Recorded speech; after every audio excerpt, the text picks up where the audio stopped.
David, Pinoy, Chinoy. Pinoy. Pogi, macho. Pogi. Pilyo, romantiko. Romantic. Maangas, maharot. Maharot. Kuripot, galante. Galante. Maswerte, madiskarte. Madiskarte. Malakas na suntok, mahigpit na yakap. Mahigpit na yakap. Chinita, mestiza, morena. Morena. Cute girl, sexy girl. Cute girl. Mas malagkit, tikoy o titig mo? Titig ko. Mas matigas, crystals, abs mo. Crystals. Mas malakas, paputok o sex appeal mo? Paputok. Magbibigay ng siopaw, ano ang flavor? Bola-bola. Magbibigay ng angpaw, magkano ang laman? 10K.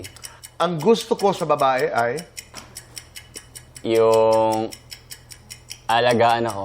ang ayaw ko sa babae ay, Yung masyadong vain.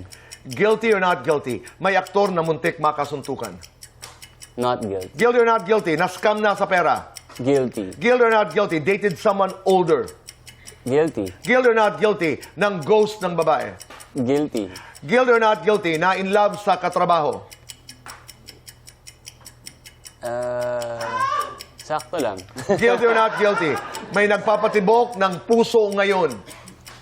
Sakto lang din. Lights on or lights off?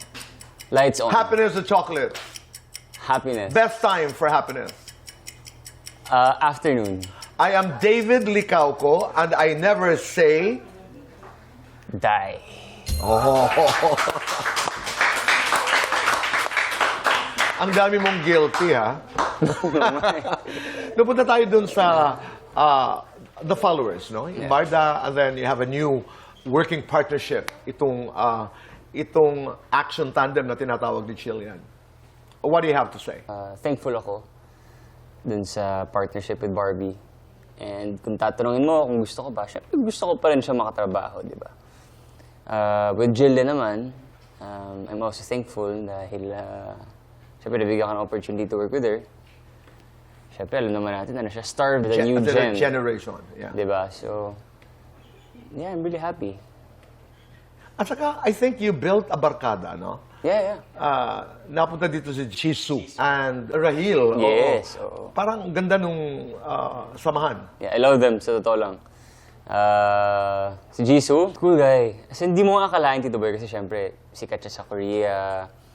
And Koreano siya. But actually, humor niya parang same lang sa mga Chinese na maloko sa Grace, kung saan ako nag-high school. So, para kaming best friends yung panag-uusap kami. Parang like, labo naman na ito mag-usap. Pero meron siyang lalim din. Great. Oo. And congratulations on this new GMA Prime.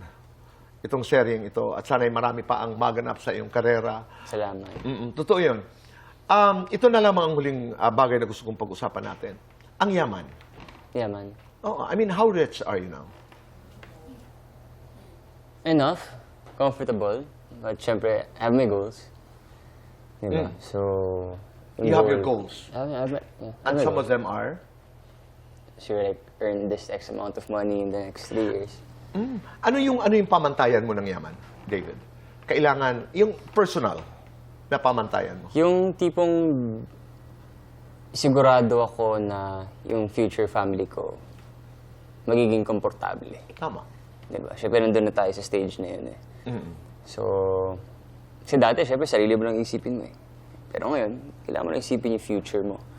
Na kahit hindi ako magtrabaho, kahit hindi magtrabaho yung mga pangasawa ko, okay lang. Tumatakbo. Tumatakbo yung Negosyo. Oo, tsaka siyempre gusto ko yung asawa ko, relax lang in the future. Diba? Congratulations, David. Thank you, Congratulations. thank you. And God bless you. God bless you. Maraming salamat for this conversation.